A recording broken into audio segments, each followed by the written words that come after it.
তাহাজ্জুদ আর ফজরের অভ্যাস আছে যার, রহমত পূর্ণ প্রভাত হয় তার। আলহামদুলিল্লাহি রাব্বিল আলামিন, আসসালাতু ওয়াসসালামু আলা সাইয়্যিদিল মুরসালিন, আম্মা বা'দু, ফাউযু বিল্লাহি মিনাশ শাইতানির রাজীম, বিসমিল্লাহির রহমানির রহিম। আসসালাতু ওয়াসসালামু আলাইকা ইয়া রাসূলুল্লাহ ওয়া আলা আলিকা ওয়া আসহাবিকা ইয়া হাবিবাল্লাহ। আসসালাতু ওয়াসসালামু আলাইকা ইয়া নবিয়াল্লাহ ওয়া আলা আলিকা ওয়া আসহাবিকা ইয়া নূরাল্লাহ। মাদানী চ্যানেলের দর্শক শ্রোতা, আলহামদুলিল্লাহ আবার উপস্থিত হয়েছি রহমতপূর্ণ প্রভাত এই অনুষ্ঠানে। যে যেখান থেকে আমাদের অনুষ্ঠান দেখছেন, দূরে কিংবা কাছে, সকল দর্শককে জানাই আন্তরিক মোবারকবাদ। নবী আকরাম সাল্লাল্লাহু তাআলা আলাইহি ওয়াসাল্লামের উপর দুরূদ ও সালাম পাঠ করার অসংখ্য ফজিলত আর বরকতের কথা কিতাবের মধ্যে বর্ণিত রয়েছে। প্রিয় নবী রাসূল আরবি সাল্লাল্লাহু তাআলা আলাইহি ওয়াসাল্লাম নামাজের পর হামদ ও সানা এবং দুরূদ শরীফ পাঠকারী সম্পর্কে ইরশাদ করেন, দোয়া করো, প্রার্থনা করো, কবুল করা হবে, চাও, প্রদান করা হবে।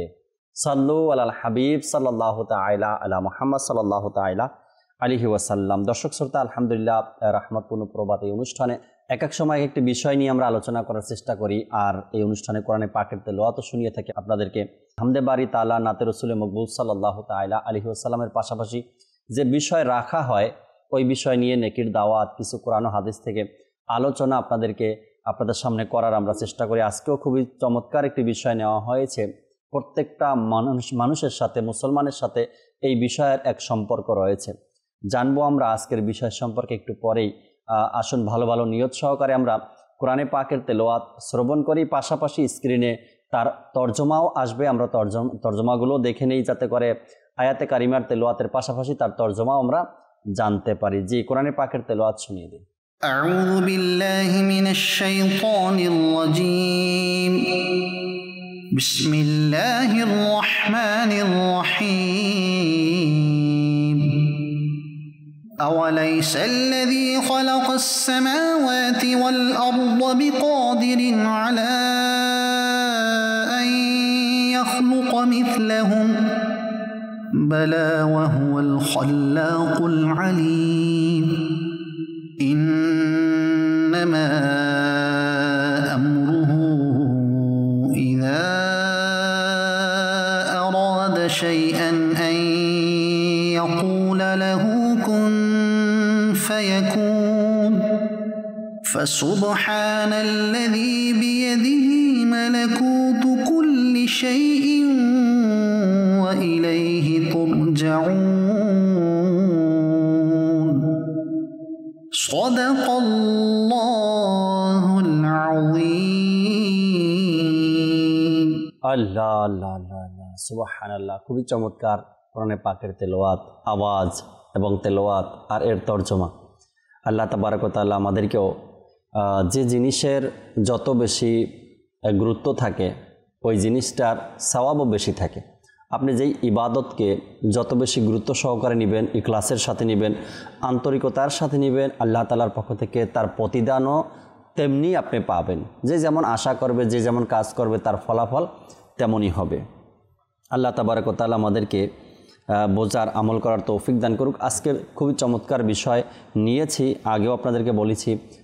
ঈমান নামের যে শব্দটা রয়েছে, ঈমান, এটা যে কত মধুর হয়ে থাকে, আর এই ঈমান কত মূল্যবান একটা সম্পদ, আর এই ঈমান যার কাছে আছে তার যে কি সম্মান রয়েছে ইসলামের মধ্যে, আর ঈমান যার মধ্যে রয়েছে তার জন্য জান্নাতে কি কি অপেক্ষা করছে, এটা অনেক বড় এক নেয়ামত। যদি কোনো ব্যক্তি ঈমান হারা হয়ে যায়, তার সারা জীবনের যে যা কিছু করেছে সব শেষ।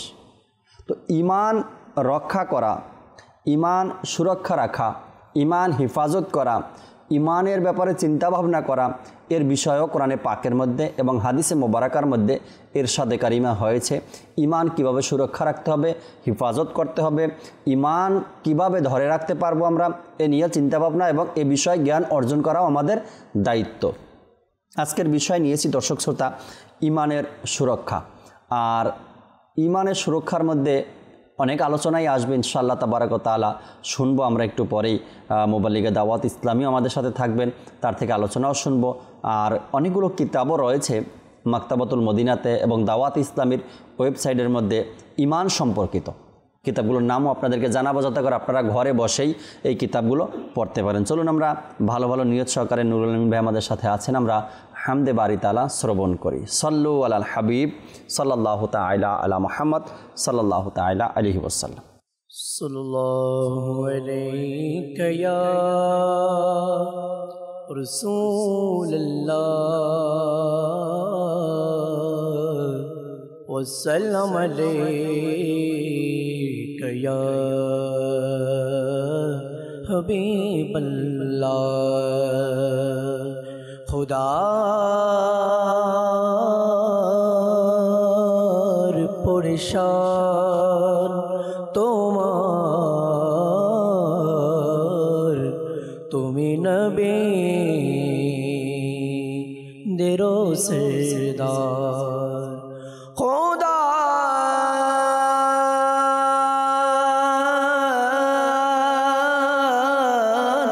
পরেশান তোমার, তুমি নবী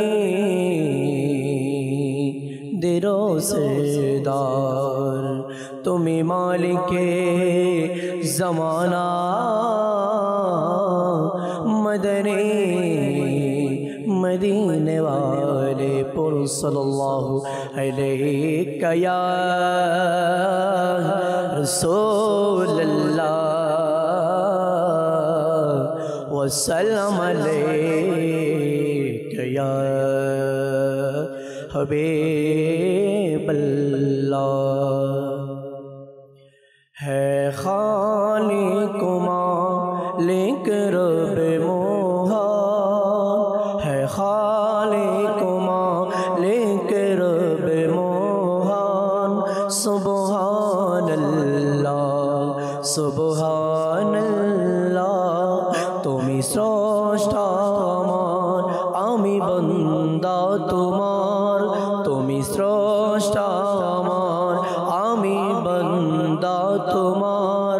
সুবহানাল্লাহ সুবহানাল্লাহ, है खालिक मालिक रब मोहन। सुबहानाल्लाह सुबहानाल्लाह, मोरा भिखारी তুমি দাতা, মোরা ভিখারি তুমি দাতা। মোরা বান্দা তুমি মওলা, মুখাফেকি তোমার ফকির বাদশাহ। মুখাফেকি তোমার ফকির বাদশাহ। সুবহানাল্লাহ সুবহানাল্লাহ, है खालिक मालिक रब मोहन। सुबहानल्लाह सुबहानल्लाह, मोरा पाप করে তুমি মাফ করো। মোরা পাপ করে তুমি মাফ করো। মোরা জুলুম করে, মোরা জুলুম করে তুমি দয়া করো। ঘিরে আছে তোমার দয়ার দুনিয়া, ঘিরে আছে তোমার দয়ার দুনিয়া। সুবহানাল্লাহ সুবহানাল্লাহ, है खालिक मालिक रब मोहन। है खालिक मालिक रब मोहन। सुबहानाल्लाह सुबहानाल्लाह, তুমি স্রষ্টা আমার, আমি বান্দা তোমার। তুমি স্রষ্টা আমার, আমি বান্দা তোমার। সুবহানাল্লাহ সুবহানাল্লাহ, সাহায্যকারী তুমি গরিবে, সাহায্য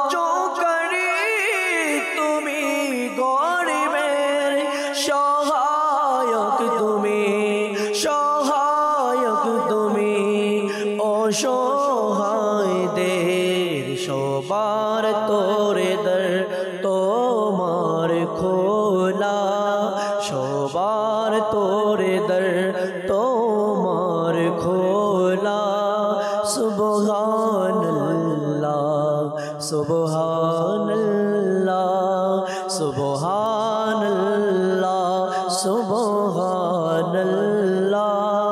সুবহানাল্লাহ সুবহানাল্লাহ মোরা অপরাধী সতার তুমি মোরা অপরাধী সতার তুমি মোরা পাপী গফার তুমি গুনাহগারের প্রতি তোমার দয়া গুনাহগারের প্রতি তোমার দয়া সুবহানাল্লাহ সুবহানাল্লাহ है खालिक मालिक रब मोहन है खालिक मालिक रब मोहन सुबहानल्लाह सुबहानल्लाह सुबहानल्लाह सुबहानल्लाह सुबहानल्लाह सुबहानल्लाह सुबहानल्लाह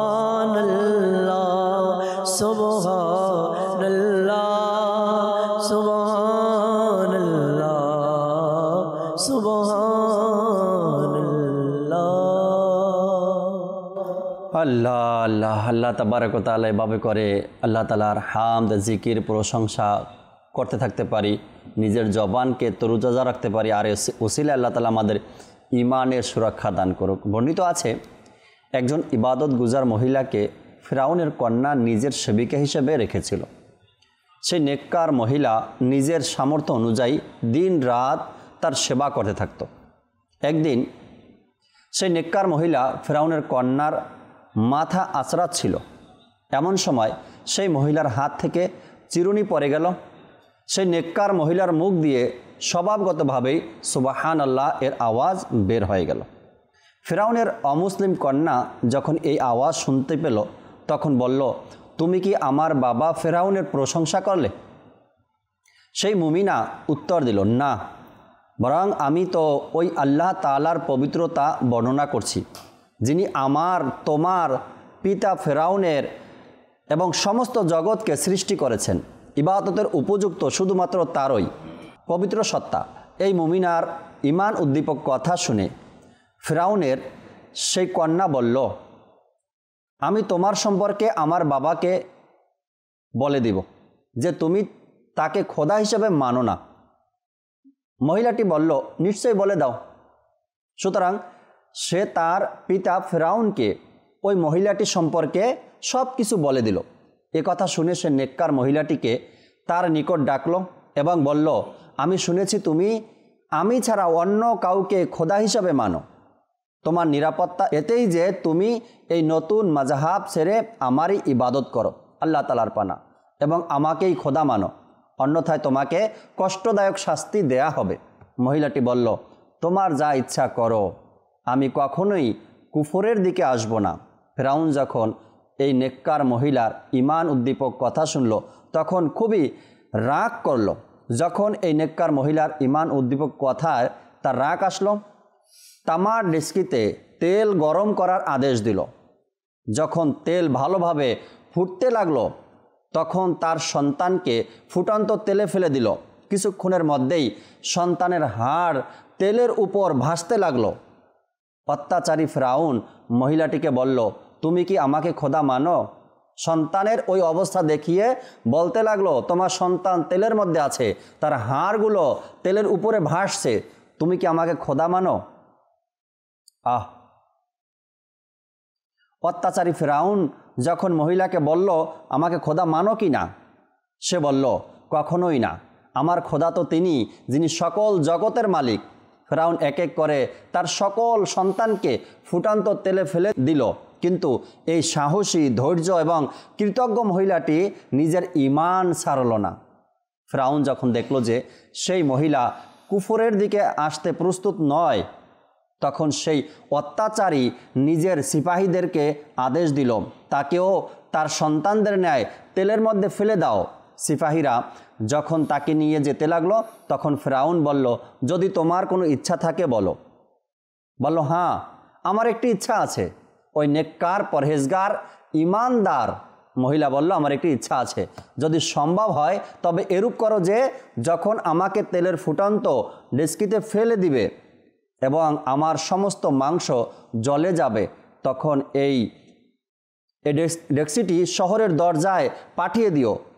সেখানে আমার একটি ঝুপড়ি আছে, সেখানে রেখে ঝুপড়িটি ভেঙে দিও, যাতে আমার ঘরই আমার জন্য কবরস্থান হয়ে যায়। অর্থাৎ যেটার মধ্যে গরম তেল দিয়ে সেটার মধ্যে তার সন্তানদেরকে রাখা হয়েছে এবং তাকেও রাখবে, ওটা নিয়ে তার ঝুপড়ির মধ্যে রাখা, আর এটাই যেন তার কবর হয়ে যায়। ফেরাউন বলল, ঠিক আছে, তোমার এই ইচ্ছা পূরণ করা আমার দায়িত্ব।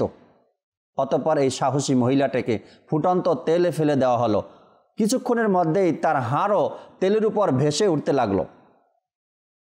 রসুল আকরাম সাল্লাল্লাহু তাআলা আলাইহি ওয়াসাল্লামের ইরশাদে কারিমা, মেরাজ রজনীতে আমি একটি উন্নত সুগন্ধি পেয়েছি। তখন জিজ্ঞাসা করলাম, হে জিব্রাইল আলাইহিস সালাতু ওয়াসসালাম, এই সুগন্ধি কিসের? বলল, ফেরাউনের কন্যা সেবিকা এবং তার সন্তানদের সুগন্ধ, যারা ঈমান রক্ষার ক্ষেত্রে, ঈমান হেফাজতের ক্ষেত্রে কোনো কিছুর ভয় করেনি। চোখের সামনে সন্তানদেরকে গরম তেলের মধ্যে ফেলে দেওয়া হয়েছে, তাকেও ফেলে দেওয়া হয়েছে, কিন্তু ঈমান রক্ষার এত চিন্তাধারা তার মধ্যে ছিল যে ঈমান আমাকে হেফাজত করতে হবে, কুফরির দিকে আমাকে যাওয়া যাবে না। এজন্য প্রত্যেকটা মানুষের উচিত হলো নিজের ঈমান হেফাজতের পাকাপোক্ত ইচ্ছা থাকা, ধৈর্য ও কৃতজ্ঞতা জ্ঞাপনকারী ওই মহিলা যে নিজের চোখের সামনে নিজের প্রাণের সন্তানদেরকে শহীদ হতে দেখেছেন, কিন্তু ঈমান হারাতে তিনি স্বীকার করেননি, শেষ পর্যন্ত ঈমান হারাননি, ওই অবস্থাতেই তিনিও শহীদ হয়েছেন। ঈমান এমন এক জিনিস যেটা ছাড়া আপনি জান্নাতে কিভাবে যাবেন? ঈমান ছাড়া আমলের কি মূল্য রয়েছে? ঈমান ছাড়া জান্নাতে যাওয়ার কি আশা রয়েছে? আল্লাহ তাআলা ঈমান হেফাজত করার চিন্তাধারা আমাদেরকে দান করুক। সৈয়দ আলফেসানি ভাই আমাদের সাথে আছেন, আমরা ঈমান সুরক্ষার ব্যাপারে কিছু কথা শুনি। বিসমিল্লাহির রহমানির রহিম। মহান আল্লাহ পাক আমাদেরকে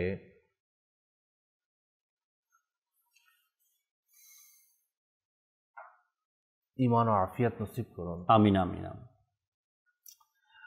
আল্লাহ পাকের নিকট কোটি কোটি শুকরিয়া, তিনি আমাদের ইহসান করেছেন। আলহামদুলিল্লাহ, তিনি আমাদেরকে মানুষ বানিয়েছেন, দয়া করেছেন, মুসলমান বানিয়েছেন এবং আপন হাবিবে লবিব সাল্লাল্লাহু তাআলা আলাইহি ওয়াসাল্লাম এর দয়াময় আঁচল ধরারও আমাদেরকে সুযোগ করে দিয়েছেন, আমাদের হাতে দিয়েছেন। আলহামদুলিল্লাহ। এতে কোনো সন্দেহ নেই যে আমরা মুসলমান, আমাদের ঈমান রয়েছে, কিন্তু আমাদের মধ্যে কারো নিকট এই বিষয়ে কোনো জামানত নেই, কোনো সিওরিটি নেই যে মৃত্যু পর্যন্ত আমরা মুসলমানই থাকব। এখন ঈমান রয়েছে, কিন্তু মৃত্যু অবধি ঈমান থাকবে এর কোনো সিকিউরিটি আমাদের কাছে নেই।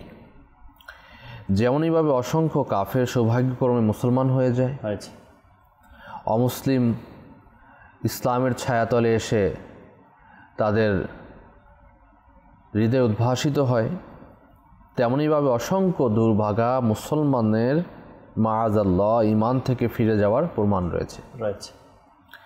আর যারা ঈমান থেকে ফিরে অর্থাৎ মুরতাদ হয়ে মরে যায়, তারা সর্বদার জন্য দোজখে থাকবে।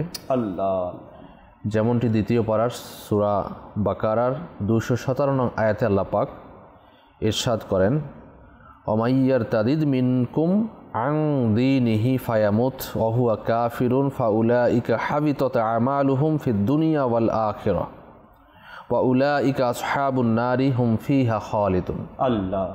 কানজুল ঈমান থেকে অনুবাদ, এবং তোমাদের মধ্যে যে কেউ আপন দিন থেকে ফিরে যায় অতঃপর কাফির হয়ে মৃত্যুবরণ করে, ওই সব লোকের কর্ম নিষ্ফল হয়েছে দুনিয়া ও আখিরাতে। আল্লাহ। তারা দোজখবাসী, তাতে তারা সর্বদা থাকবে। এক দীর্ঘতম হাদিসে পাকের মধ্যে নবী পাক সাল্লাল্লাহু তাআলা আলাইহি ওয়াসাল্লাম এটাও ইরশাদ করেন যে আদম সন্তানকে বিভিন্ন গোত্রে সৃষ্টি করা হয়েছে, অনেককে মুমিন হিসাবে সৃষ্টি করা হয়েছে যারা ঈমান সহকারে জীবিত থাকবে জি, এবং মুমিন হিসাবেই মারা যাবে। অনেককে অমুসলিম হিসাবে সৃষ্টি করা হয়েছে যারা অমুসলিম হিসাবেই জীবিত থাকবে এবং অমুসলিম হিসাবেই মরবে। আর অনেককে মুমিন হিসেবে সৃষ্টি করা হয়েছে যারা মুমিন হিসেবে জীবিত থাকবে এবং অমুসলিম হয়েই মরবে। অনেককে অমুসলিম হিসেবে সৃষ্টি করা হয়েছে যারা অমুসলিম হিসেবে জীবিত থাকবে এবং মুমিন হয়েই মারা যাবে। আল্লাহ, এটা হচ্ছে আমাদের একটা সিস্টেম। মহান রব তাআলা কোরআন মাজিদের মধ্যে যারা ঈমান হয়ে ইন্তেকাল করবেন তাদের ব্যাপারেও সুসংবাদ প্রদান করেছেন এবং যারা ঈমান হারা হয়ে মারা যাবে তাদের ব্যাপারেও শাস্তির ঘোষণাও দেওয়া হয়েছে। তারা যারা ঈমানই থাকবে না তারা সর্বদাই জাহান্নাম ভোগ করবে।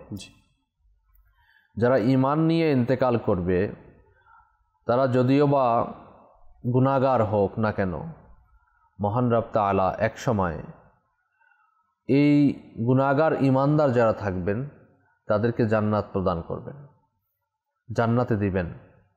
তাদের পাপ সমূহ যখন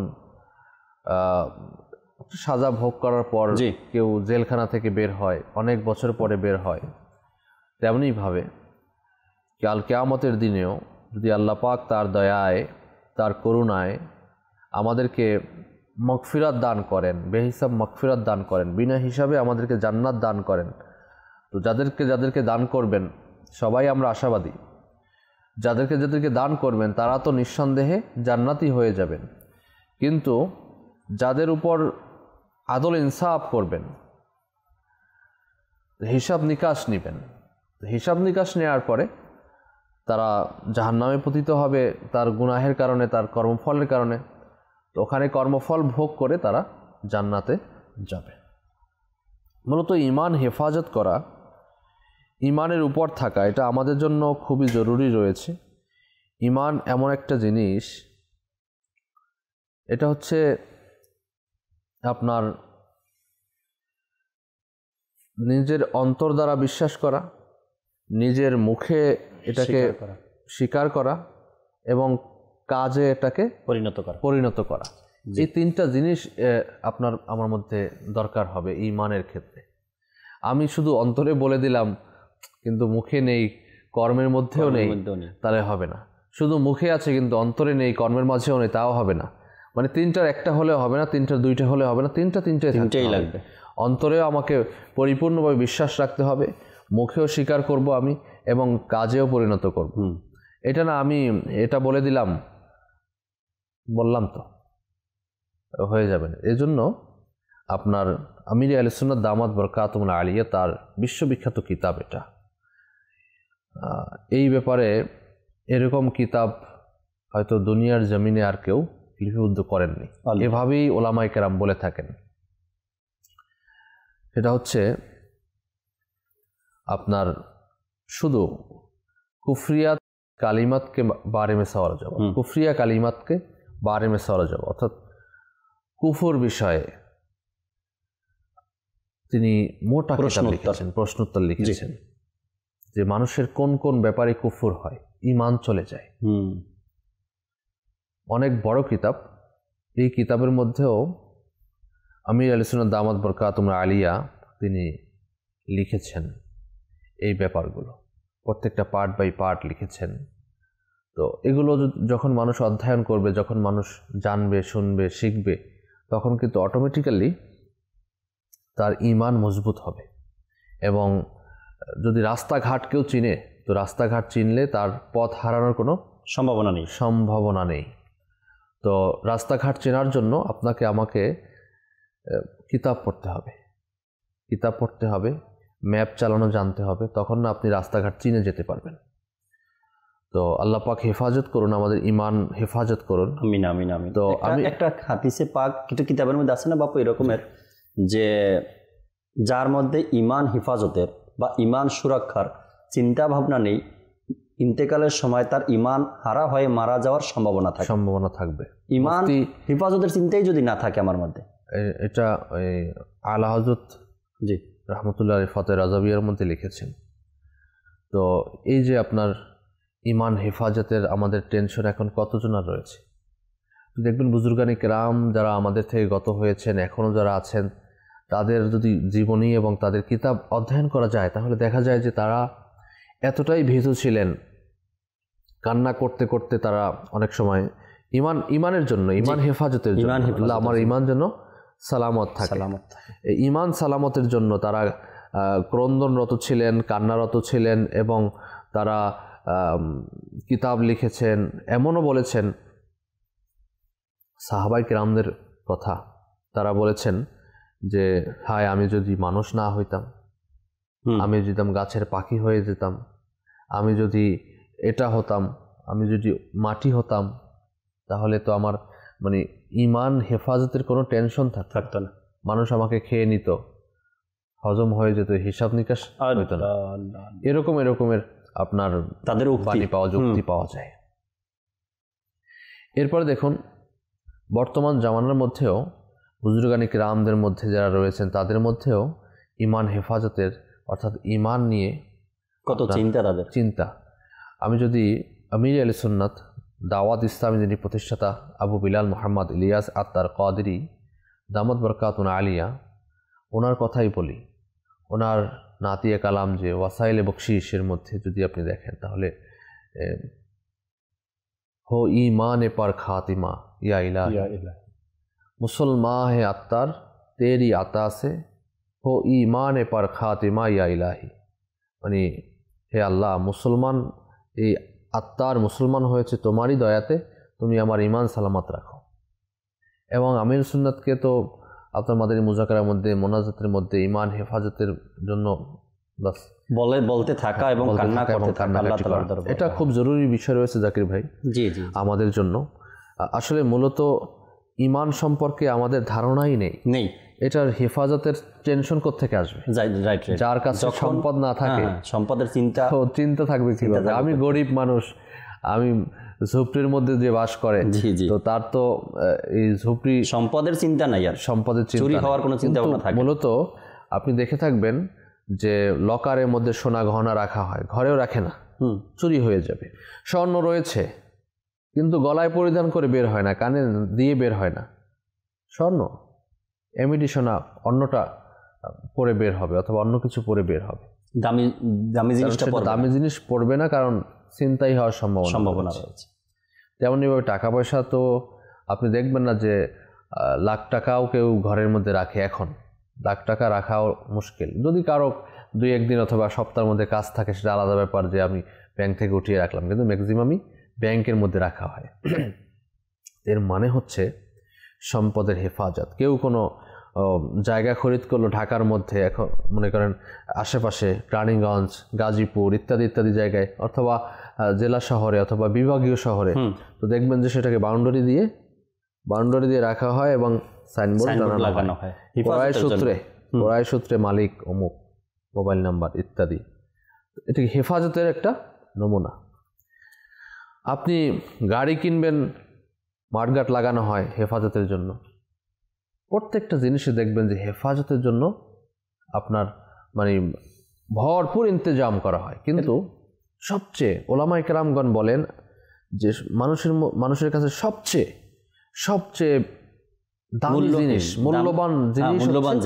মূল্যবান জিনিস হচ্ছে তার ঈমান। জি, এই ঈমানের হেফাজতের জন্য আমি সিকিউরিটি কয়জন আমি লাগিয়েছি। আপনি কোথাও গেলে কারো যদি সম্পদ, আপনি দেখবেন যে আমাদের দেশে তো নর্মালি কেউ সিকিউরিটি নেয় না ওইভাবে।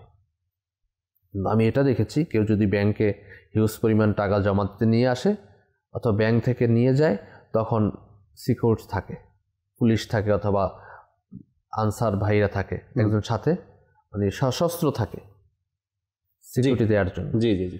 অথবা আমাদের দেশে তো যারা এমপি মন্ত্রী তাদের সিকিউরিটি থাকে, অথবা বড় ধরনের যদি আপনার কর্মকর্তা উচ্চ লেভেলের যারা সিকিউরিটি থাকে তাদের। কিন্তু প্রশ্ন হচ্ছে, আমি আমার ঈমানকে হেফাজতের জন্য আমি সিকিউরিটি কি নিলাম? ইমান হেফাজতের টেনশন কি আছে, ইমান কি সেটা আমি জানি, ইমান কাকে বলে সেটা আমি জানি। এখন হয়তো অনেকে ইমান কি লিখে সার্চও করবে। উদ্দেশ্য হচ্ছে ইমান হেফাজত করতে হবে এবং ইমান হেফাজতের টেনশন আমাকে থাকতে হবে, এর পদ্ধতি থাকতে হবে এবং এর টেনশন আসার জন্য একটা পরিবেশের দরকার রয়েছে। শুধু ঘরে বসে অথবা বাইরে বসে অথবা দুনিয়া করতে করতে থাকলে আখিরাতে টেনশন কোত্থেকে আসবে? ইমান হেফাজতের টেনশন কোত্থেকে আসবে? এটা আসবে না। আমাদেরকে ইমান হেফাজতের চিন্তা মাথায় থাকতে হবে। দর্শক শ্রোতা, ইমান হেফাজতের চিন্তা না থাকলে কঠিন হয়ে দাঁড়াবে ইন্তেকালের সময়। আচ্ছা, ইমান হারা হয়ে মারা যাওয়ারও কিছু লক্ষণের কথা হাদিসে পাকের মধ্যে বর্ণনা করা হয়েছে। কোন কোন কারণে ইমান হারা হয়ে মারা যাওয়ার সম্ভাবনা রয়েছে, ওই কারণগুলো আমাদেরকে জানতে হবে। ইমান হেফাজত হবে কি কি কারণে, কি কি কাজের মাধ্যমে, ওগুলো আমাদেরকে জানতে হবে। আমরা আবারও আসবো নুরুল আমিন ভাইয়ের কাছে, একটি নাতে রসুল মকবুল সাল্লাল্লাহু আলাইহি ওয়াসাল্লাম শুনি। এরপর দর্শক আপনাদের কলগুলো শুনবো, এসএমএসগুলো পড়বো, আর আজকের বিষয় নিয়ে আলোচনা শুনতে থাকবো ইনশাআল্লাহ। সাল্লু আলাল হাবিব সাল্লাল্লাহু তাআলা আলা মুহাম্মদ সাল্লাল্লাহু তাআলা আলাইহি ওয়াসাল্লাম। আমায় কাছে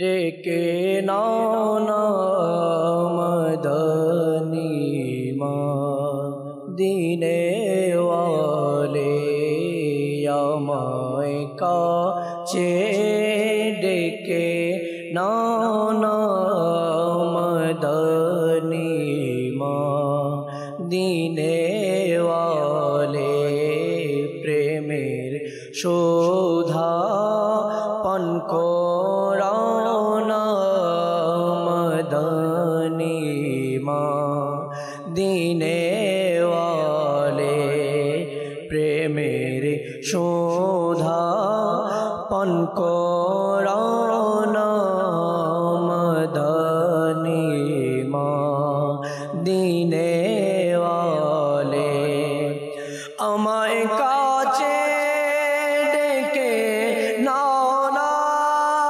মদনী মদিনে ওয়ালে, আমায় কাছে ডেকে নাও না মদনী মদিনে ওয়ালে, প্রেমের শোধা পান করাও না মদনী মদিনে ওয়ালে, প্রেমের শোধা পান করাও না মদনী মদিনে ওয়ালে, খোদার পরে শান তোমার, তুমি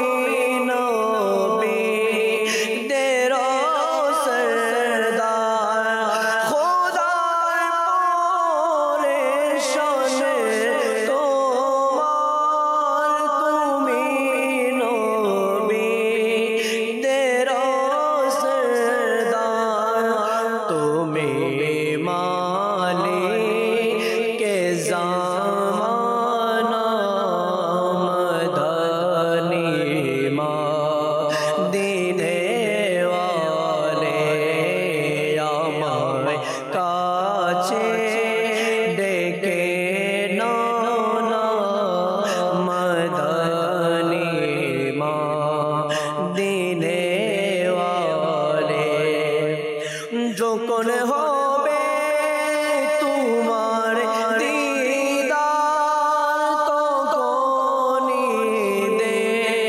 হবে আমার, যখন হবে তোমার দিদার, তখনই দে হবে আমার স্বপ্নে আসো না মদনী মদিনে ওয়ালে, আমার স্বপ্নে আসো না মদনী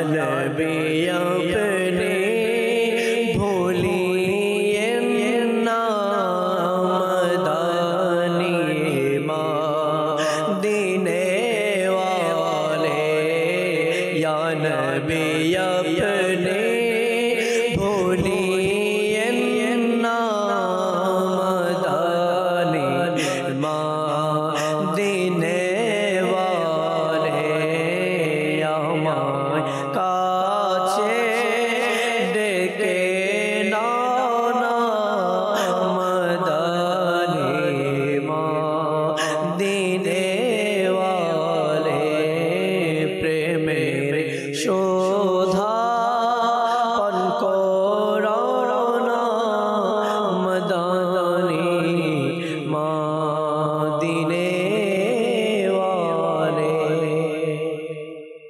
আল্লাহ আল্লাহ আল্লাহ আল্লাহ আল্লাহ তাবারক ওয়া তাআলা কবুল করে নিক। আমাদেরকে কিছু কল আছে, দর্শকের কলগুলো শুনি আমরা, এরপরে ফিরবো আলোচনা ইনশাআল্লাহ তাআলা। জি, কল শুনিয়ে দিন।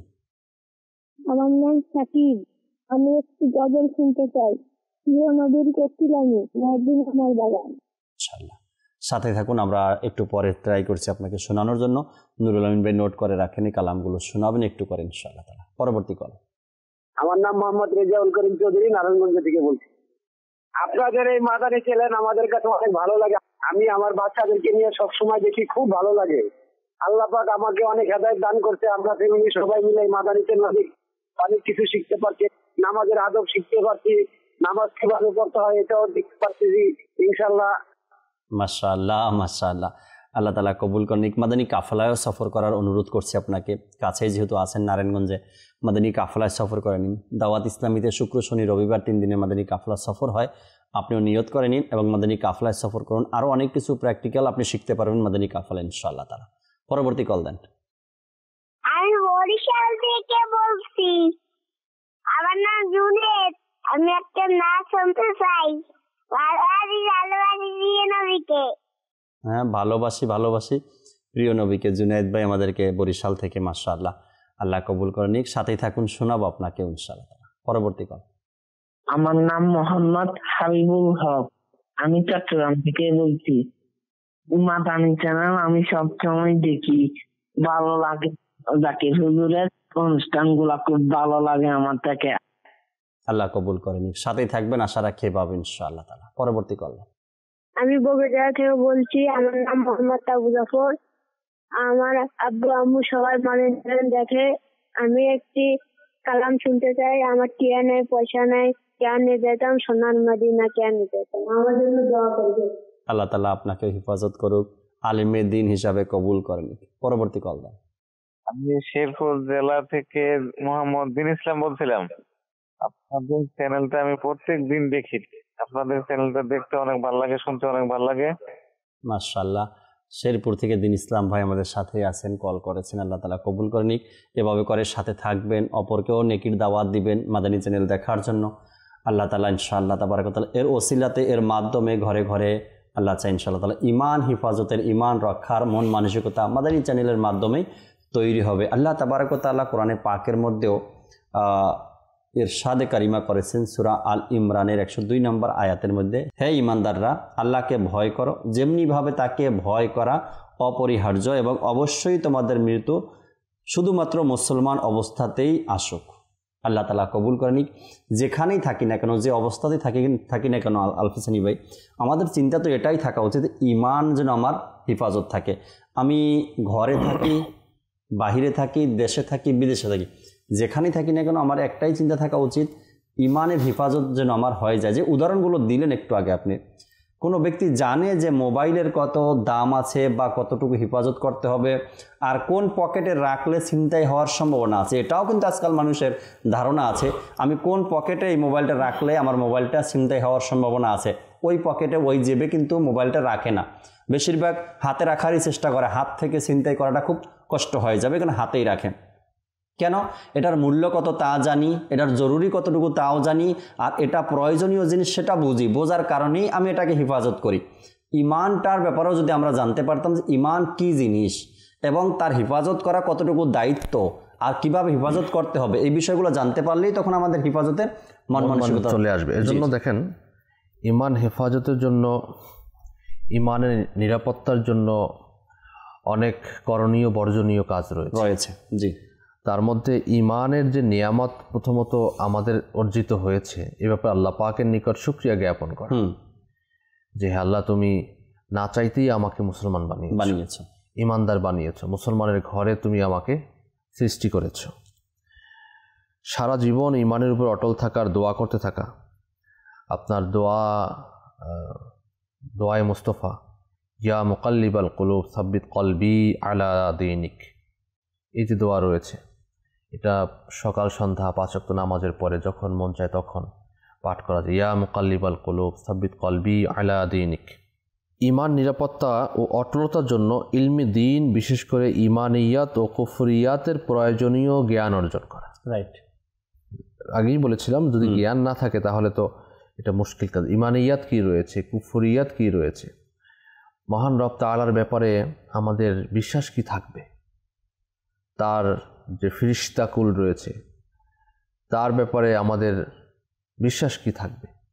এখন কেউ বলে ফিরিস্তা হচ্ছে আল্লাহ পাকের সন্তান, নাউযুবিল্লাহ। সূরা ইখলাসের মধ্যে আসছে তিনি জন্ম দেন না, জন্ম নেনও না।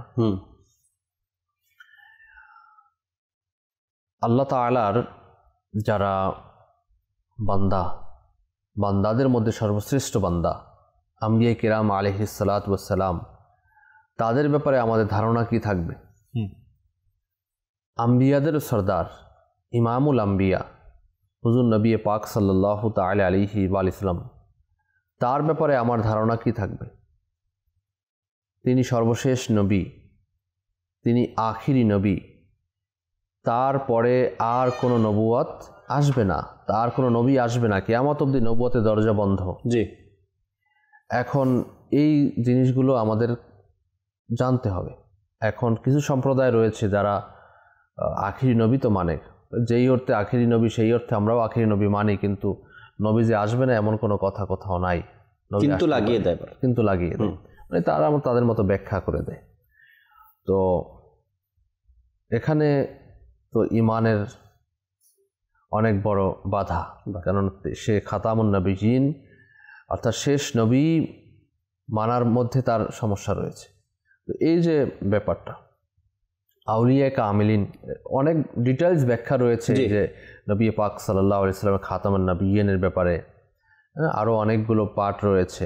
আম্বিয়া কিরাম আলাইহিস সালাম গেল, তারপরে পীর নবী সাল্লাল্লাহু আলাইহি সাল্লাম গেলেন, এরপরে আসুন আপনার সাহাবায়ে কেরামের ব্যাপারে, সাহাবায়ে কেরাম আলাইহিম রিদওয়ানগণের ব্যাপারে আপনার আমার কি আকাইদ থাকবে, কি বিশ্বাস থাকবে। সাহাবায়ে কেরাম তাদেরকে কিছু বলা যাবে কিনা, তাদের মধ্যে সংগঠিত কাজগুলো নিয়ে আমরা কিছু বলতে পারবো কিনা, এটা অনেক বড় একটা পাঠ কিন্তু। এরপরে আউলিয়া কামিলিন গণের ব্যাপারে আমাদের বিশ্বাস কি থাকবে, সাধারণ মানুষের ব্যাপারে আমাদের আপনার বিশ্বাস কি থাকা দরকার। তো আচ্ছা, যারা অমুসলিম তার ব্যাপারে আমার বিশ্বাস কি থাকবে, তাদের সাথে আমার কি সম্পর্ক থাকবে, তাদের সাথে আমার উঠা বসা, লেনদেন, কথা, আচার আচরণ কিভাবে থাকবে, কেননা প্রত্যেকটা বিষয় ইমানের সাথে জড়িত। এই জিনিসগুলো আপনাকে আমাকে জানতে হবে। জানার জন্য কিতাব পড়তে হবে, ইমানিয়াতের উপর কিতাব পড়তে হবে, আপনার এভাবে করে কুফরি ব্যাপারে কিতাব পড়তে হবে। আপনি দেখবেন যে মানুষ অহরহর কথায় কথায় কুফরি বাক্য বলে দেয়, কিন্তু সে জানেও না। এখন আপনি দেখবেন একটা কথা আমি বলি, যেটা আমিরুল সুন্নাত দামাত বরকাতুল্লাহ তার কিতাবের মধ্যে লিখেছেন, উপরওয়ালা বলা কেমন। উপরওয়ালা একজন আছে, আঙ্গুল দিয়ে দেখে উপরে একজন আছে, উপরওয়ালা একজন আছে, এভাবে করে মানুষ বলে উদাহরণ দেয়। অথবা কারোর সাথে ঝগড়া লাগলো, কারোর সাথে আরে উপরওয়ালা একজন দেখতেছেন তো, দর্শকরা হয়তো আমার কথায় স্বীকার করবে, হ্যাঁ আমি তো বলি। আমাদের সমাজেও এটা অ্যাভেলেবেল, প্রচলন এটা। আপনি মানে বিশেষ বিশেষ ব্যক্তিবর্গ আমাদের মানে খাস যাদেরকে, তারাও অনেক সময় বলে ফেলে উপরওয়ালা। তো এখন এর ব্যাপারে ব্যাখ্যা লিখেছেন আমির সুন্নাত ওলামায়ে কেরামগণ, উপরওয়ালা বলা কেমন। এখন কেননা আল্লাহ পাকের জন্য জায়গা নির্ধারণ করা এটা কুফরি। আল্লাহ পাকের জন্য জায়গা নির্ধারণ করা যাবে না, স্থান থেকে আল্লাহ পাক পবিত্র। এখন কেউ যদি বলে উপরওয়ালা, মানে এর উপরে আছেন, একটা সাইট নির্ধারণ করা হয়ে গেল তিনি উপরে আছেন। আবার কারো বিশ্বাস হচ্ছে আরশে আজিমে কুরসিতে বসা আছেন, নাউযুবিল্লাহ। আল্লাহ তাআলার তো বসতে হলে তাকে নিতম্ব প্রয়োজন, নিতম্ব হলে শরীর প্রয়োজন, তো এগুলো থেকে তো আল্লাহ পাক। তো এই জিনিসগুলো বলা থেকে আমাদের বিরত থাকতে হবে। এরকম কিন্তু অসংখ্য শব্দ আছে, অসংখ্য শব্দ উপরওয়ালা, বিশেষ করে যে প্রচলন, এই জন্য বলতেছি যে যদি উপরওয়ালা এই নিয়তে বলে যে আল্লাহ উপরে আছেন, জায়গা নির্ধারণ করে, তাতে ঈমান চলে যাবে। আচ্ছা, ঘরের মধ্যে একমাত্র সন্তান, নওজোয়ান, প্রথম চাকরি পেল, খুব গরিব ফ্যামিলি, এই ছেলেটা মারা গেল। মারা যাওয়ার পরে এর বিরুদ্ধ বাবার প্রতিও কি তোমার দয়া হইল না? তুমি এর প্রতি জুলুম করলা। আল্লাহকে বলে আল্লাহ তুমি এই ফ্যামিলিটার প্রতি তুমি জুলুম করলা, এই নওজোয়ান ছেলেটাকে তুমি নিয়ে নিলা। আল্লাহর উপর আল্লাহকে জালেম সাব্যস্ত করা হয়েছে। আস্তাগফিরুল্লাহ। দেখবেন, দেখে থাকবেন এগুলো। আচ্ছা, এটা তো গেল। আরেকটা জিনিস হয়, ভালো মানুষ বেশি দিন দুনিয়াতে থাকে না। আসলে আল্লাহ পাকের প্রয়োজন হয়, এদেরকে নিয়ে নেন, অতি তাড়াতাড়ি নিয়ে নেন। কত সুন্দর করে বলতেছে না, ভালো মানুষ আসলে দুনিয়াতে বেশি দিন থাকে না, আল্লাহ পাকের প্রয়োজন হয়। এই যে আল্লাহ পাকের প্রয়োজন, আল্লাহ পাকের কোনো কিছু প্রয়োজন হয় না, তিনি তো এই সব জিনিস থেকে পাক। জি। তো এই যে আপনার আমাদের সমাজের মধ্যে এভাবে করে অসংখ্য কথা প্রচলিত রয়েছে, কেউ বিপদে পড়ল, বিপদ শুধু আমার জন্যই, আমি এত ইবাদত করি, এত নামাজ পড়ি, এত রোজা রাখি, সব বিপদ আমার জন্য। আর এই যে নামাজ পড়ে না, রোজা রাখে না, মানুষের উপর জুলুম করে, এর প্রতি আল্লাহ খুশি। আল্লাহ পাক জালিমের পক্ষেই আছে, একে এত মাল সম্পদ দিয়ে দিছে, ঈমান চলে যাবে। আল্লাহ পাক জালিমের পক্ষে আছে। এখন এই জিনিসগুলো আপনাকে আমাকে তো জানতে হবে কোনটা কুফর। আপনি এখন কিতাব পড়তে হবে। মক্তাবাতুল মদিনার ছোট্ট একটা কিতাব বাংলা হয়েছে, 28টি কুফরি বাক্য। জি, আমি বলবো এটা সংগ্রহ করে নিন। ওয়েবসাইটের মধ্যেও আছে, আমাদের www.dawatislami.net কিতাবের মধ্যেও রয়েছে। এর মধ্যে সম্মুখ ধারণা পাওয়া যাবে, একটু হলেও ধারণা পাওয়া যাবে যে ঈমান আসলে কি। আমরা কথায় কথায় যে ঈমান চলে যায়, এটা না পড়লে বোঝা যাবে না। সকালে ঈমানদার, সন্ধ্যায় ঈমান হারা। আর আমির সুন্নাত যে বড় কিতাব লিখেছেন যেটা, জি, ওটা পড়লে তো মানে একজনের ব্যাপারে আমার মানে উনি পড়ছেন, অভিমত দিচ্ছেন। আচ্ছা, যে আমি এক লাইন পড়তেছি তো অবাক করতেছি, এক লাইন পড়তেছি তো অবাক করতেছি, এক লাইন পড়তেছি তো অবাক করতেছি, এমন কিতাব। মানে কতটা ভুলের মধ্যে আমরা ছিলাম, প্রতিটা লাইনে লাইনে আমাকে তওবা করতে ইচ্ছা হয়। আল্লাহ পাক আমাদের হেফাজত করুন জাকির ভাই, এছাড়া কোনো উপায় নেই, কোনো উপায় নেই। কেননা আপনি সারা জীবন মানুষ জানবে আপনি মুসলমান, আপনি ইমানদার, আমি পরহেজগার, মুত্তাকি, মুবাল্লিক, হ্যাঁ, সব মানুষ জানবে, দোয়া করবে কবরের কাছে গিয়ে। জি, মানুষ দোয়া চাইবে, দোয়া করবে, নেককার ছিল, পরে আসলে তার ইমানের হালতে ইন্তেকাল হয় না, সে কাফির হয়ে মারা গেছে, সে অমুসলিম হয়ে মারা গেছে, তার ঠিকানা জাহান্নামে। কিভাবে বুঝবো আমরা যে ইমান নিয়ে এসে গেছে? একটা হলো গিয়ে আমাদের কাজে, আমাদের কর্মে, আমাদের কথায় আমাদের জন্য ইমান হারা হওয়ার সম্ভাবনা রয়েছে। আর একটা হলো গিয়ে ইন্তেকালের সময় যে ধোঁকাগুলো আসে শয়তানের পক্ষ থেকে, ওটাও এক ইমান হারা হয়ে মারা যাওয়ার অনেক বড় এক, ওখানে মনে করি আমরা পরীক্ষার স্থান। ইমাম গাজ্জালী রাহমাতুল্লাহ তাআলা লিখেছেন না তার কিতাবের মধ্যে, যে যখন মানুষ ইন্তেকাল করবে তো ইন্তেকালের সময় শয়তান সুরাতে, মায়ের সুরাতে, অর্থাৎ তার বন্ধুর সুরাতে, খানদানের সুরাতে, যারা তার প্রতি দুনিয়াতে রহম করত, যারা দুনিয়াতে তার প্রতি দয়া করত, দয়াপ্রবশ হতো, তাদের সুরাত ধরে আসবে, মায়ের সুরাতে আসবে, আমি মুসলমান হয়ে মারা গিয়ে খুব বিপদে পড়ে আছি বাবা, তুই আল্লাহ হয়ে মারা যা, বাবার সুরাত এভাবে করে বলবে। অর্থাৎ ইমান শেষ মুহূর্তেও আমরা তাফসিরে কাবীরের লেখক ফখরুদ্দিন রাজি রহমতুল্লাহ তাআলা আলাইহি, ওনার ঘটনা তো কিতাবের মধ্যে বর্ণিত রয়েছে, যে ওনার এত বড় তাফসিরের কিতাব, আল্লাহর ওলি ছিলেন, এত বড় তাফসির কারক, এবং ইলমের ফখর এর মধ্যে এমনভাবে ছিলেন যে অনেক ইলম ওয়ালা ছিলেন। এবং ইনি শয়তানকে, উনি জানতেন যে শয়তান আসবে, তাকে দলিল দেওয়ার জন্য তিনি দলিল রেডি করছেন। আল্লাহ, 100 মতান্তরে 1000 দলিল রেডি করছেন যে শয়তান আসবে, তা খণ্ডন করব। খণ্ডন করতে করতে করতে শেষ পর্যায়ে শয়তান সবগুলো, শয়তান মুআল্লিমুল মালাইকা ছিল, তার ইলম কি কম নাকি? শয়তানি ইলম তো অনেক, হ্যাঁ, শয়তানি ইলম অনেক।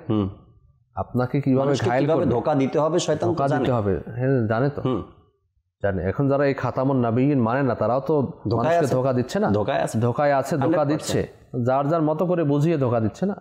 আর তাদের সহযোগিতাও কেউ না কেউ করছে না, যে শয়তানি বুদ্ধি দিয়ে। হ্যাঁ, তো এই যে কাজগুলো হচ্ছে, আর এখানে আমরা সাধারণ মানুষ পড়ে যাই।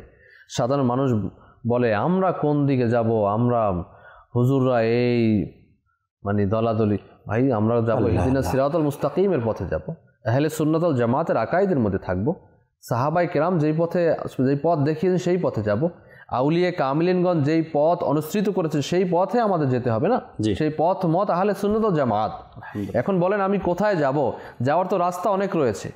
আপনি আছেন আউলিয়া কেরামের শানে বেয়াদবি করেন কেন? তাহলে তো আপনি সঠিক পথে নাই। আপনি আছেন মারহাবা, কিন্তু আপনি আল্লাহর রসুলের ব্যাপারে আপনার আকীদা বিশ্বাস ঠিক নেই, তো আপনি সঠিক পথে নাই, বুঝতে হবে। আল্লাহ রসুলের কথা শুনলেই আপনার শরীর জ্বলে, তাইলে বুঝতে হবে যে কি, জি হ্যাঁ, আল্লাহ রসুলকে সালাম দিবে, সেখানে আপনার শরীর জ্বলবে, তাইলে তো আপনার ভিতরে সমস্যা আছে। বুঝতে হবে যে আপনার ইমানের মধ্যে ত্রুটি রয়েছে। যারা ইমানদার ব্যক্তি হবে, আল্লাহ রসুলের শানে, আল্লাহ রসুলের শান মান গাওয়াতে, আল্লাহ রসুলের ব্যাপারে কোনো তার মধ্যে কোনো মানে জ্বলন সৃষ্টি হবে না, তার খুশি সৃষ্টি হবে। যখনই আল্লাহ নবী সাল্লাল্লাহু আলাইহি সাল্লামের শান, আউলিয়া কেরামের শান, সাহাবা কেরামের শান শুনবে, একজন আশিকের তখন শুনতেই মন চাইবে, শুনতেই মন চাইবে। অর্থাৎ সে আরও বলুন, যেমন হাদিসে পাক যখন আমরা বলি বা হাদিসে পাক আমরা যখন শুনি, নবী পাক সাল্লাল্লাহু আলাইহি সাল্লামের মুজেজার কথা শুনি, সাহাবা কেরামের কারামতের কথা শুনি, তখন আমাদের দিল থেকে আসবে বাহ সুবহান আল্লাহ, সুবহান আল্লাহ, এমন একটা আওয়াজ বের হবে এবং আরও শুনতে মন চাইবে, আরও শুনতে মন চাইবে। তো ঠিক আল্লাহ নবী সাল্লাল্লাহু আলাইহি সাল্লাম, সাহাবা একরাম বা আউলিয়া একরামের শানে যখন কেউ বলে, তখন আমার অন্তর কি বলে? সে বিষয়টা শুনতে চায় নাকি অন্তরটা বাধা দেয়? এটা কোথায়, কেন, এটা এমন কেন, এটা তো বিদআত, এটা শিরিক, এটা মানে শুধু সব কিছু এর মধ্যেই গন্ধ পাওয়া যায়। শিরকের গন্ধ পাওয়া যায়, বিদআতের গন্ধ পাওয়া যায়। ঈমান হেফাজত কিভাবে? ঈমান হেফাজত কিভাবে? দেখুন, এই জন্য এখানে বলা হয়েছে ঈমান হেফাজতের জন্য আপনার জিহ্বাকে কাচির মতো দ্রুত বাজারি ভাষা ব্যবহারের পরিবর্তে একে জিকির ও দুরূদ ও শুধুমাত্র প্রয়োজনীয় কথার জন্য ব্যবহার করা। ঈমানকে কুফুরের সমস্ত সম্ভাবনা থেকে বাঁচানো, নিজের ঈমান নষ্টকারী সকল কাজ থেকে বিরত রাখা, শেষ নিঃশ্বাস পর্যন্ত ঈমানের উপর অটল থাকার জন্য নামাজ, রোজা, শরীয়তের অনুসরণ করা। আরে আমি তো নামাজ পড়ি মক্কা শরীফ একক, তো মদিনা শরীফ একক, তো বাগদাদ একক, তো আজমির একক, আল্লাহ তাআলার পানে 5 জায়গা 5 ওয়াক্ত পড়ে আছে বাড়িতে। এরপরে আমি রোজা তো একটা রাখবো, একটা বাতাসা জিহ্বার উপর দিয়ে সূর্যের দিকে চেয়ে থাকবো, জিহ্বার উপর দিব, আর বাতাসা যদি না গলে তাহলে রোজা হয়েছে। লোক আছে এরকম, বুঝছেন? এরকম লোক আছে, রোজা একটা রাখবে আর রাখার দরকার নেই। জমিনে কোথায় সেজদা দিব? সব জায়গাতে শয়তান সেজদা দিছে, আল্লাহ তাআলার পানা। বুঝতে পেরেছেন? মানে কত প্রকার লোক রয়েছে আল্লাহকে সিজদা না দেওয়ার জন্য, আল্লাহর ইবাদত না, আর এরপরে ঈমান কিভাবে হেফাজত থাকবে এদের? তো এজন্য ঈমান নিরাপত্তার জন্য আপনাকে আমাকে শরীয়ত অনুযায়ী নামাজ, রোজা ইত্যাদি ইত্যাদি শরীয়তের উপরে চলতে হবে।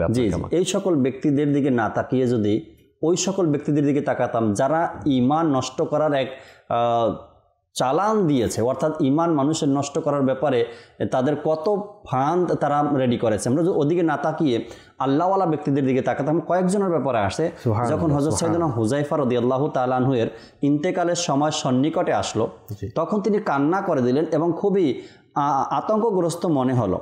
লোকেরা তাকে কান্নার কারণ জিজ্ঞাসা করলেন, আর তিনি বললেন, আমি দুনিয়া ছেড়ে যেতে হবে এজন্য কাঁদছি না, কেননা ইন্তেকাল আমার পছন্দ, অর্থাৎ মৃত্যু আমার পছন্দ, বরং আমি তো এজন্য কাঁদছি যে আমি আল্লাহ তাআলার সন্তুষ্টির উপর দুনিয়া থেকে যাচ্ছি নাকি আল্লাহ তাআলার অসন্তুষ্টির উপরে যাচ্ছি। ঈমানের হেফাজত, এখানেও ঈমানের চিন্তা। মিনহাজুল আবেদিনের মধ্যে আসছে, মিনহাজুল আবেদিনের মধ্যে আসছে যে সিদুনা ইউসুফ বিন আসবাত রহমতুল্লাহ তাআলা আলাইহি তিনি বলেন, আমি একবার হযরত সিদুনা সুফিয়ান সাউরি, অনেক বড় আল্লাহর ওলি, তাজকিরাতুল আউলিয়া কিতাবের মধ্যে ওনার নামও এসেছেন, সুফিয়ান সাউরি রহমতুল্লাহ তাআলা আলাইহি, এর নিকট উপস্থিত হলাম। তিনি রহমতুল্লাহ তাআলা আলাইহি সারা রাত কান্না করতে থাকেন।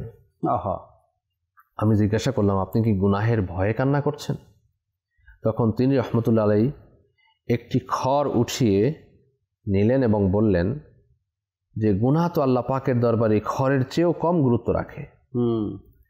আমি তো এই বিষয়ে ভয় করছি যে আমার ঈমানের দৌলত যেন ছিনিয়ে না নেওয়া হয়। আল্লাহ সুফিয়ান সাউরি রহমতুল্লাহ আলাইহি এভাবে করে আপনি যদি দেখেন যে ঈমান নিরাপত্তার জন্য, ঈমানকে করার জন্য, আপনার নষ্ট করার জন্য অনেক ফাঁদ পাতা আছে এবং বুজুর্গানে কিরামগণ এগুলো আমাদেরকে মুসলিম শরীফের হাদিস শরীফে আসছে।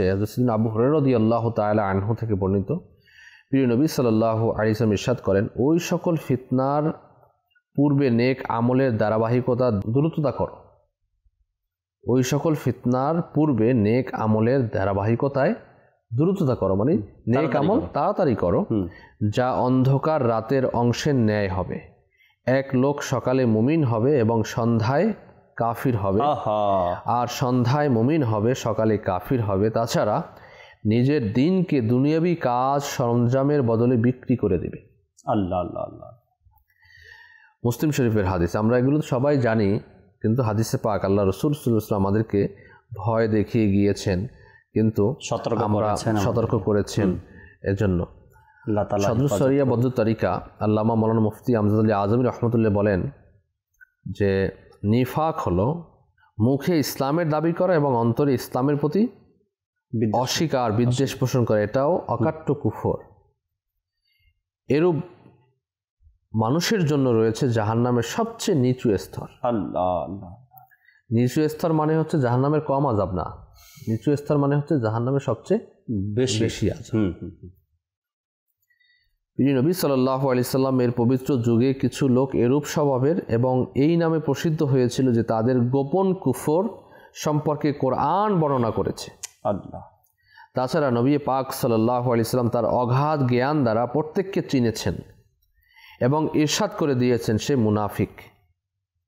এখন এই যুগে কোনো বিশেষ ব্যক্তিকে নিশ্চিতভাবে মুনাফিক বলা যাবে না, কেননা আমাদের সামনে যে ইসলামের দাবি করবে আমরা তাকে মুসলমানই বলবো যতক্ষণ তার সেই কথা বা কর্ম যা ঈমানের বিপরীত সাব্যস্ত না হয়।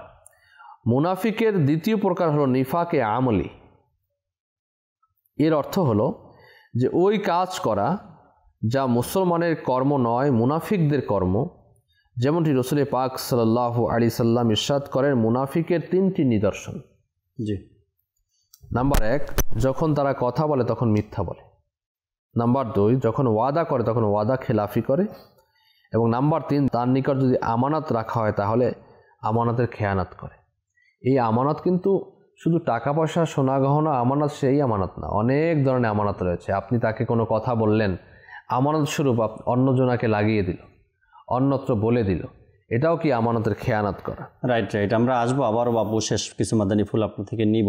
দর্শকের কিছু অনুরোধের কল ছিল আর কালাম শুনতে চেয়েছিলেন, আমরা নুরুল আমিনের কাছে যাই। অনুরোধের 2টা বা 3টা মনে হয় কালাম ছিল, অনুরোধের কালামগুলো শুনিয়ে দেন 1-2 পংক্তি করে। এরপর শেষ কিছু মাদানী ফুল আমরা ইমানের সুরক্ষার ব্যাপারে শুনবো ইনশাআল্লাহ তাআলা। জি। ভালোবাসি ভালোবাসি প্রিয় নবীকে, ভালোবাসি ভালোবাসি প্রিয় নবীকে, আমরা আল্লাহ আর নবীকে ভালোবাসি, আমরা আল্লাহ আর নবীকে ভালোবাসি, তাই তোমরা জান্নাতের অধিকারী। ভালোবাসি ভালোবাসি প্রিয় নবীকে, ভালোবাসি ভালোবাসি প্রিয় নবীকে। আবু বকর, ওমর, উসমান, আলী, আবু বকর, ওমর, উসমান, আলী, সব সাহাবীকে মোরা ভালোবাসি, ভালোবাসি ভালোবাসি প্রিয় নবীকে, ভালোবাসি ভালোবাসি প্রিয় নবীকে। প্রিয় নবী হাসান হুসেন ফাতেমা আলী, পাক পঞ্জাতনকে মোরা ভালোবাসি, নবী হাসান হুসেন ফাতেমা আলী পাক পঞ্জাতনকে মোরা ভালোবাসি আওলাদে রাসূলকে মোরা ভালোবাসি ভালোবাসি ভালোবাসি প্রিয় নবীকে ভালোবাসি ভালোবাসি প্রিয় নবীকে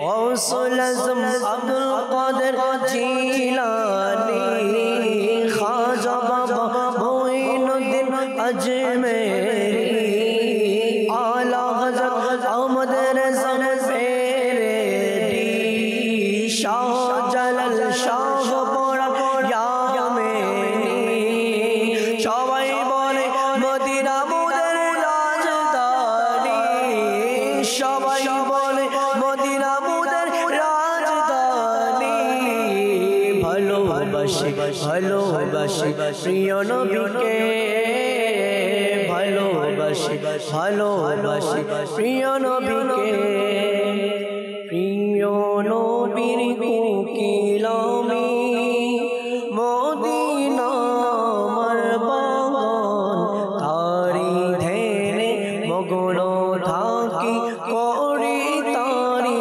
গুণ গান প্রিয় নবীর কোকিল আমি মদিনা আমার বাগান তারি ধ্যানে মগ্ন থাকি করি তারি গুণ গান আল্লাহুম্মা সাল্লি আলা সাইয়্যিদিনা মুহাম্মাদিন আল্লাহুম্মা সাল্লি আলা সাইয়্যিদিনা মুহাম্মাদিন প্রিয় নবীর কোকিল আমি মদিনা আমার বাগান তারি ধ্যানে মগ্ন থাকি করি তারি গুণ গান আল্লাহুম্মা সাল্লি আলা সাইয়্যিদিনা মুহাম্মাদিন আল্লাহুম্মা সাল্লি আলা সাইয়্যিদিনা মুহাম্মাদিন।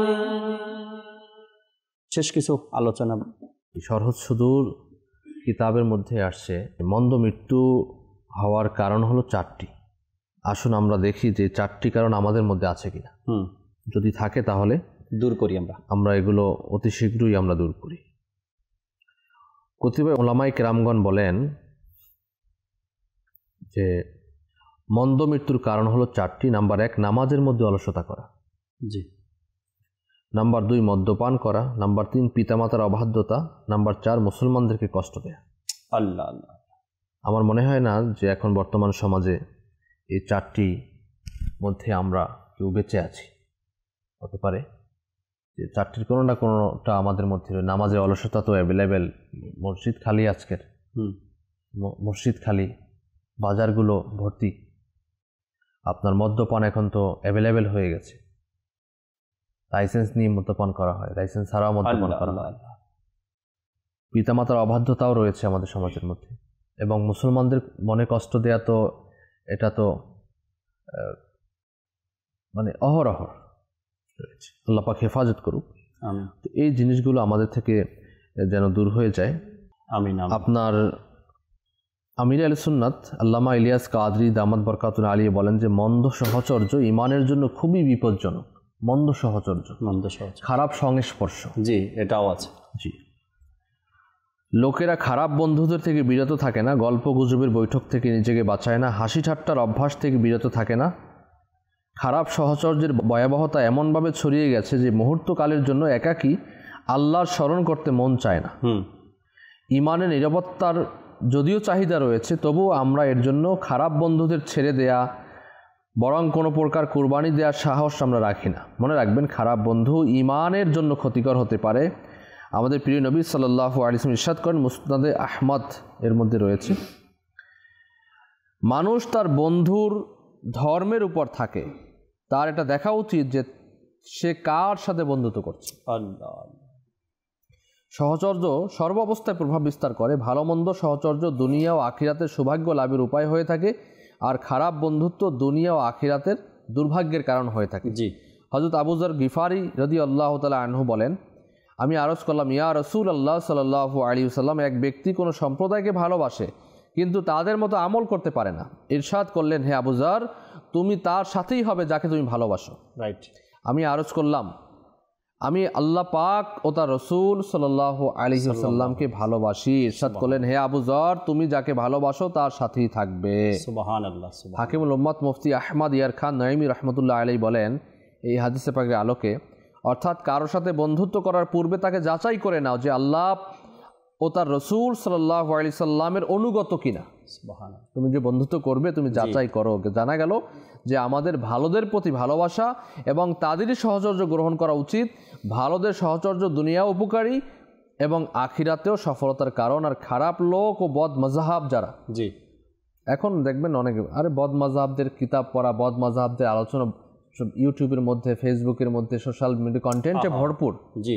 এখন আগে আমি তো এগুলো আমল করি না, আমি এমনি শুনি এদেরকে শুনি। আরে এদেরকে শোনাও হারাম, নাজায়েজ, জাহান্নামে নিয়ে যাওয়ার মতো কাজ।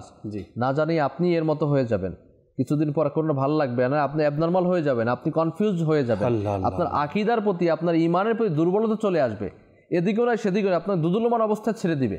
আল্লাহ আল্লাহ আল্লাহ। এজন্য আল্লাহ তাআলা আমাদেরকে হিফাজত দান করুন। এভাবে করেই আমাদেরকে আপনার ঈমান হিফাজতের চিন্তা ভাবনা রাখতে হবে, এবং ঈমান হিফাজতের চিন্তা ভাবনা না থাকলে তো ঈমান হারা হয়ে মারা যাওয়ার সম্ভাবনা রয়েছে। আর অপরদিকে যে কথাগুলো আমাদেরকে তুলে ধরলেন এখন আলফিসানি ভাই, যে কোন পথে চলছি আমরা, কোথায় গেলাম, কোথায় যাই, এই বিষয়গুলো একটু চিন্তা করা উচিত। এমন কোনো কাজ, এমন কোনো কথা, এমন কোনো ব্যক্তি, এমন কোনো সম্পর্ক যেন আমার থেকে না হয় কি আমি এটার কারণে ঈমান হারা হয়ে যাওয়ার সম্ভাবনা আমার রয়েছে। এটা থেকে যেন আমি হিফাজত থাকি, চেষ্টা করি, কমপক্ষে হিফাজতে থাকার আমি চেষ্টা করি। এমন কাজ, এমন কথা, এমন সম্পর্ক বা এমন কিছু যার মাধ্যমে ঈমান হারা হয়ে যাওয়ার সম্ভাবনা রয়েছে, তো ওই সকল কাজগুলো থেকে আমাদেরকে হিফাজত থাকতে হবে। তিরমিজি শরীফের একটা হাদিস শরীফ দ্বারা শেষ করছি। জি। রাসূল পাক সাল্লাল্লাহু আলাইহি ওয়াসাল্লাম ইরশাদ করেন, মানুষের মাঝে এমন একটি যুগ আসবে তখন মানুষের মাঝে নিজের দ্বীনের উপর ধৈর্য ধারণকারী আগুনের কয়লা হাতে নেয়ার মতোই হবে। আল্লাহ আল্লাহ আল্লাহ। হয়তো এখনকার সময়ে এমনটা দিকে আমরা যাচ্ছি। তো এজন্য যাদের ঈমান থাকবে, অনেকের মধ্যে প্রশ্ন জাগে, যারা ঈমানের উপর, যারা সঠিক আকাইদের উপর চলে, তাদের উপর পরীক্ষা বেশি হয়। তো পরীক্ষা বেশি হয়, এজন্য আমাদের কি এই জিনিসগুলো আমাদের দেখতে হবে, বুঝতে হবে, আর নয়তো আমাদের জন্য মানে একটা অনেক বড় ধরনের হয়ে যাবে। আরেকটা বিষয় লাস্ট মুহূর্তে যদি একটু আমাদেরকে দিতেন, ঈমান হিফাজতের কোনো ওজিফা, মাশাআল্লাহ আপনার সাথে তো রুহানি চিকিৎসার এক সম্পর্ক, জি, ওজিফা যদি থাকে কোনো।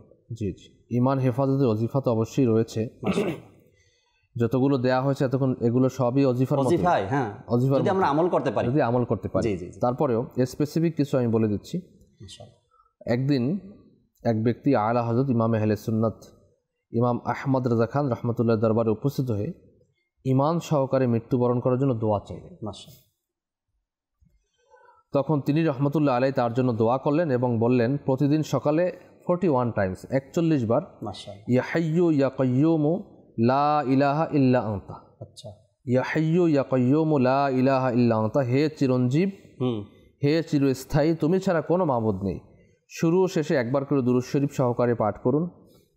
নাম্বার 2, শোয়ার সময় নিজের সকল ওজিফা আদায় করার পরে, সকল ওজিফা কথাবার্তা যা আছে সব কিছু আদায় করার পরে, সব কিছু বলার পরে সূরা কাফিরুন প্রতিদিন পড়ে নেবেন। সুবহানাল্লাহ, সূরা কাফিরুন। এরপর আর কোনো কথাবার্তা বলবেন না, তবে যদি প্রয়োজন হয় কথা বলুন, কিন্তু পুনরায় আবার সূরা কাফিরুন পাঠ করুন। আচ্ছা, অর্থাৎ আপনার শেষ যেন এই সূরা কাফিরুন পাঠ করার মাধ্যমেই হয়। ইনশাআল্লাহুল কারীম ঈমান সহকারে মৃত্যু হবে। সুবহানাল্লাহ। নাম্বার 3 বার সকালে 3 বার সন্ধ্যায় এই দোয়াটি পাঠ করা, আল্লাহুম্মা ইন্না নাউযু বিকা মিন আন নুশরিকা বিকা শাইআন না'লামুহু ওয়া নাস্তাগফিরুকা লিমা লা না'লামু। আল্লাহ আল্লাহ। হে আল্লাহ, আমরা তোমার নিকট আশ্রয় প্রার্থনা করছি ওই বস্তুর সাথে তোমাকে অংশীদার করা থেকে, এবং যা আমরা জানি না তা থেকে ক্ষমা চাচ্ছি। আল্লাহ। নাম্বার 4, তাফসিরে সাবির মধ্যে রয়েছে যে কেউ হযরত সৈয়দনা খিজির আলাইহিস সালামের নাম, কুনিয়াত, পিতার নাম, উপাধি মনে রাখবে, ইনশাআল্লাহুল কারীম তার ঈমানের সাথে মৃত্যু হবে। সুবহানাল্লাহ, সুবহানাল্লাহ। তো তার নাম, কুনিয়াত, পিতার নাম, উপাধি হচ্ছে আবুল আব্বাস বালিয়া বিন মালকান আল খিজির। সুবহানাল্লাহ। আমি আবারও বলছি, আবুল আব্বাস বালিয়া বিন মালকান আল খিজির, আবুল আব্বাস বালিয়া বিন মালকান আল খিজির। এটা যিনি মনে রাখবে তাহলে তার ইনশাআল্লাহুল কারীম ঈমান তাফসীরে সাবির মধ্যে আসছে। সুবহানাল্লাহ, সুবহানাল্লাহ। আরেকটি হচ্ছে বিসমিল্লাহি আলা দীনি, বিসমিল্লাহি আলা নফসি ওয়া বুলদি ওয়া আহলি ওয়া মালি। বিসমিল্লাহি আলা দীনি, বিসমিল্লাহি আলা নফসি ওয়া বুলদি ওয়া আহলি ওয়া মালি। আল্লাহ তাআলার নামের বারাকাতে আমার প্রাণ, দিন, সন্তান এবং পরিবার ও সম্পদ নিরাপদ থাকুক। সকাল ও সন্ধ্যায় তিনবার করে পাঠ করলে দিন, ইমান, জান, মাল, সন্তান সবকিছু নিরাপদ থাকবে। সকাল সন্ধ্যার ডেফিনেশন হচ্ছে সূর্য উদয়ের আগ পর্যন্ত সকাল হয়, আর সন্ধ্যা হচ্ছে সূর্য অস্ত যাওয়ার আগ পর্যন্ত সন্ধ্যা হয়। আচ্ছা আচ্ছা। তো এটা আমাদের মনে রাখতে হবে। আমরা মূলত মাগরিবের নামাজের পরে সন্ধ্যা হিসেব করি আর ফজরের নামাজের পরে সকাল হিসেব করি। এটা আমাদের গলত, মানে ভুল আমাদের এটা। কিন্তু শরীয়ত সম্মত হচ্ছে চাঁদের হিসাবে যদি দেখি চাঁদের হিসাবে আগেই আমাদেরকে সন্ধ্যা মেনে নিতে হবে। আল্লাহ তাবারক ওয়া তাআলা আমাদেরকে বোঝার, আমল করার তৌফিক দান করুক। দর্শক শ্রোতা, ইনশাআল্লাহ তাআলা আগামী পর্বে আবার উপস্থিত হব, নতুন একটি বিষয় নিয়ে আলোচনা করব। আসুন যে যেখানে আছি আমরা দাঁড়িয়ে সালাতু সালাম পাঠ করি। ইয়া নবী সালাম আলাইকা, ইয়া রাসূল সালাম আলাইকা, ইয়া হাবিব সালাম আলাইকা, সালাওয়াতুল্লাহ আলাইকা। আমাদের মনের বেদনা বুঝাইলে কে গো বুঝে না, শোনাইলে কে গো শোনে না। শোনেন গো শাহে মদিনা, ইয়া নবী সালাম আলাইকা, ইয়া রাসূল সালাম আলাইকা, ইয়া হাবিব সালাম আলাইকা, সালাওয়াতুল্লাহ আলাইকা। মুস্তাফা জানে रहमत पे लाखो सलाम, शम्अ बज़ में हिदायत पे लाखो सलाम। गौसे आज़म इमामों तो का वन्नों का जलवाए, शान कुदरत पे लाखो सलाम डाल दी क़ल्बों में यज़्मते मुस्तफ़ा सय्यदे आला हज़रत पे लाखो सलाम। हम फैज़ से जिनके लाखों नामा जीवाने, फैज़ से जिनके लाखों ईमान में साजे, उस आमीरे अहले सुन्नत पे लाखों सलाम। मुस्तफ़ा जाने रहमत पे लाखों सलाम, शम्अ बज़ में हिदायत पे लाखों सलाम। अस्सलातु वस्सलामु अलैका या रसूलल्लाह, अस्सलातु वस्सलामु अलैका या हबीबल्लाह, सुब्हानक अल्लाहुम्मा व बिहम्दिका ला इलाहा इल्ला अंता अस्तगफिरुका व अतूबु इलैक। सुब्हानक अल्लाहुम्मा व बिहम्दिका ला इलाहा इल्ला अंता अस्तगफिरुका व अतूबु इलैक। सुब्हानक अल्लाहुम्मा व बिहम्दिका ला इलाहा इल्ला अंता अस्तगफिरुका व अतूबु इलैक। अस्सलातु वस्सलामु अलैका या नबी अल्लाह व अला आलिका व अस्हाबिका या नूर अल्लाह, ला इलाहा इल्लल्लाहु मुहम्मद रसूलुल्लाह सल्लल्लाहु तआला अलैहि वसल्लम। তাহাজ্জুদ আর ফজরের অভ্যাস আছে যার, রহমত পূর্ণ প্রভাত হয় তার।